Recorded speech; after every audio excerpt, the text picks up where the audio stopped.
Good day friends, I'm Dr. S.K. Gupta and I'm going to talk to you about the obstructive uropathy. Here you can see that this is the right kidney in the patient and this kidney is showing mild hydronephrosis and the upper ureter is also dilated.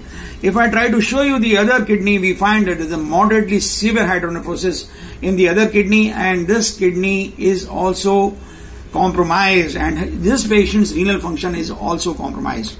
His urea and creatinine are raised and he's a young patient around 45 years of age. So what is the cause which is causing hydronephrosis and renal compromise in both the kidneys? Here we can see that even the ureter is also dilated on the right hand side. It means that there is some obstruction down below into the urinary bladder or beyond the urinary bladder into the urethra. We find that the renal vascular outlining on the right hand side as well as on the left hand side is compromised because of the obstructive uropathy.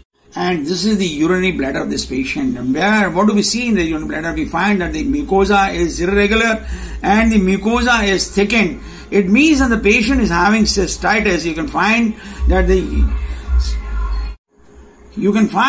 the urinary bladder wall is thick to the extent of nearly 14.5 millimeters. Usually the urinary bladder wall should not be more than 3 millimeters when the urinary bladder is thickened, and because the mucosa is also irregular and thickened, it means that the patient is having cystitis.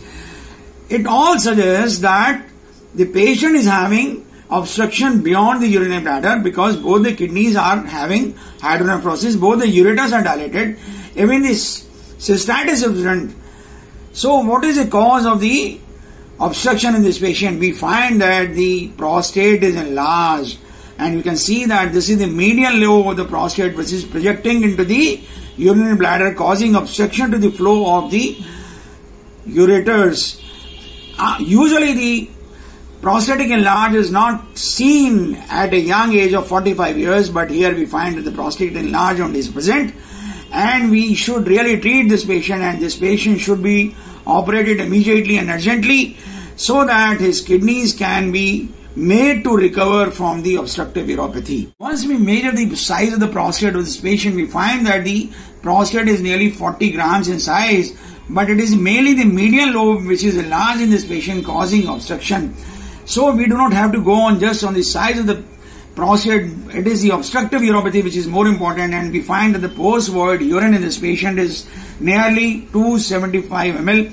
If the post-void urine is more than 50 ml, this is a significant finding and they should be taken into consideration. I hope you like this video. In case you like it, please do subscribe to our channel. Do not forget to press the like button.